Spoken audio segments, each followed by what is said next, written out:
Hey everyone, welcome to the ULife Daily News. I'm Nick Collins and these are your top stories. With higher education continually being underfunded, it may not surprise you to know that while you're having to pay more and more money for less and less education, California isn't underfunding everything. A new report from California Common Sense, a nonpartisan public policy group, shows that the Golden State spends more general fund dollars on prisons than they do on colleges. The group found that since 1980, higher education spending has decreased by 13%, adjusted for inflation, while spending on California's prisons and associated correctional programs has skyrocketed by 436%. The correlation is most likely related to the fact that California has put more people in jail than through college, which is just really sad. In financial news, more Americans are paying off their debts unless your debt is student debt. The latest New York Federal Reserve report showed that household debt is down by $1.3 trillion, while student debt is up $303 billion during the same period. Outstanding student debt stood at $914 billion as of June 30th, 2012, according to the New York Fed's report. Delinquency rates also increased on student loans. The percent of student loan balances 90 or more days delinquent increased from 8.7% to 8.9% in the second quarter of 2012. Now here in America, we enjoy the right to free speech. Thanks, Bill of Rights. And with the upcoming election, it's important that we're able to share our opinions to anyone who will listen, especially on our own campuses.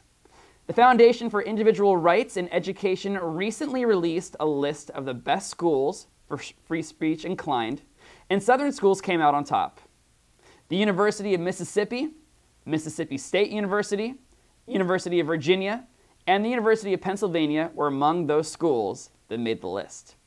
And they were singled out for protecting free speech on campus and maintaining policies honoring freedom of expression throughout the years. Good job, campuses. Now, students aren't the only ones evolving over the years. Classroom technologies and devices have continued to evolve in some pretty cool and beneficial learning tools. So for $24.99, you can get a binder insert case made by Griffin Technology, which secures your iPad in any standard 3-ring binder. And what, you don't have room for a boombox in your dorm? iFrog's Boost is the next best thing for you. By simply setting your music playing device or smartphone on top of the speaker, the Boost magically amplifies the sound. And you can get that for $39.99. And Dormify.com released the Ultimate Dormify Survival Kit for $99, filled with all the little essentials you may have overlooked. You know, the box including adhesive posters, strips and hooks, a laundry bag, and cleaning supplies, extra Band-Aids for all those paper cuts you're bound to get, and tons more. The University of Oregon will start implementing random drug testing for all their athletics after ESPN reported that 40 to 60% of the football team smoked marijuana. ESPN talked to 19 current or former players and officials. Oregon's previous drug policy only allowed for testing when there was reasonable suspicion. So should schools subject students to random drug testing?